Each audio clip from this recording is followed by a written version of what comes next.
नमस्कार मित्रों, आज की कहानी का शीर्षक है भूख। हर दिन की तरह सुबह 8 बजे मैं चाय पीने के लिए अपने हॉस्टल से बाहर जाने के लिए निकला।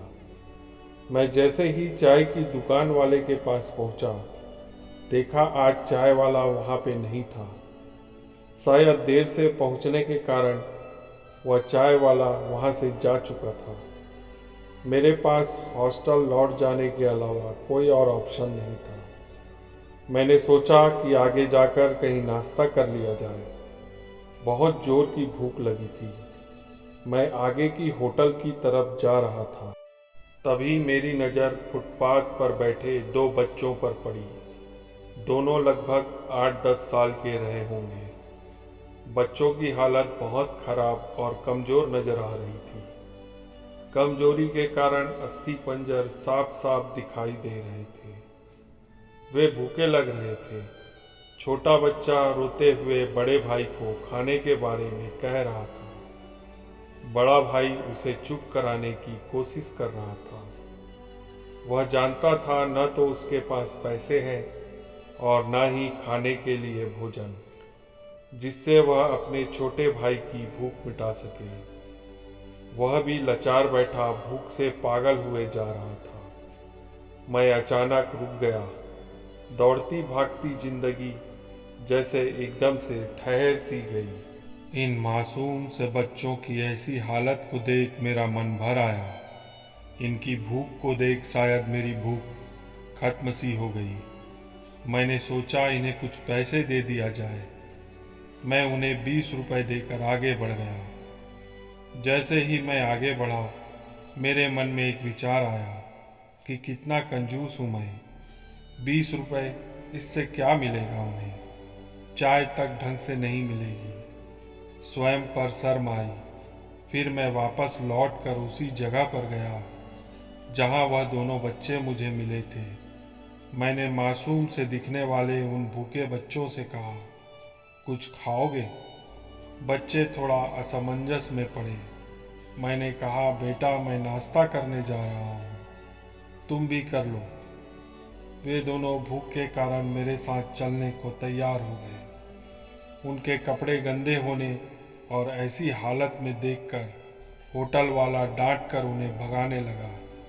मैंने कहा, भाई साहब, उन्हें जो खाना है उन्हें दे दो, पैसे मैं दे दूंगा।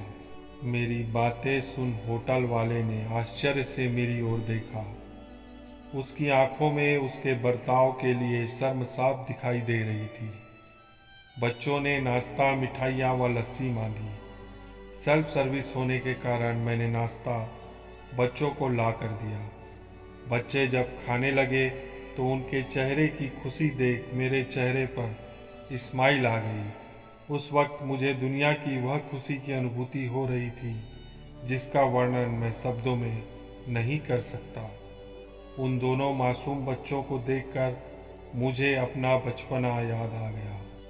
होटल से निकलने के बाद मैंने बच्चों को कहा, बेटा जो पैसे मैंने दिए हैं उसमें से 2 रुपए का शैम्पू लेकर हैंडपंप के पास नहा लेना और फिर दोपहर और शाम का खाना पास के मंदिर में चलने वाले लंगर में खा लेना। और मैंने होटल में नाश्ते के पैसे देकर फिर अपनी दौड़ती भागती दिनचर्या की ओर बढ़ निकला। होटल में आसपास के लोग बड़े सम्मान के साथ मुझे देख रहे थे। होटल वाले के सब अब आदर में परिवर्तित हो चुके थे। मैं अपने हॉस्टल की ओर निकला। थोड़ा मन भारी लग रहा था। मन थोड़ा उन बच्चों के बारे में सोचकर भी दुखी हो रहा था। रास्ते में मंदिर आया। मैंने मंदिर की ओर देखा और कहा, हे भगवान, आप कहाँ हो? इन बच्चों की यह हालत, यह भूख, यह सब देखकर आप कैसे चुप बैठ सकते हो? दोस्तों, आज हमारे आसपास में न जाने ऐसे कितने लोग हैं जो गरीबी के कारण एक वक्त के खाने के लिए उनके पास भोजन नहीं है और ना ही उनके पास पहनने के लिए कपड़े हैं। जहाँ कहीं भी इस तरह के बच्चे आपको दिखाई दें, आप जितना हो सके उतनी उनकी मदद ज़रूर करें। उसके बाद आपको जो खुशी मिलेगी ना, वह खुशी और कहीं नहीं मिलने वाली। हम बदलेंगे, हालात बदलेगा, हम सुधरेंगे, युग सुधरेगा। आपको हमारी यह कहानी कैसी लगी, आप हमें कमेंट करके ज़रूर बताइएगा।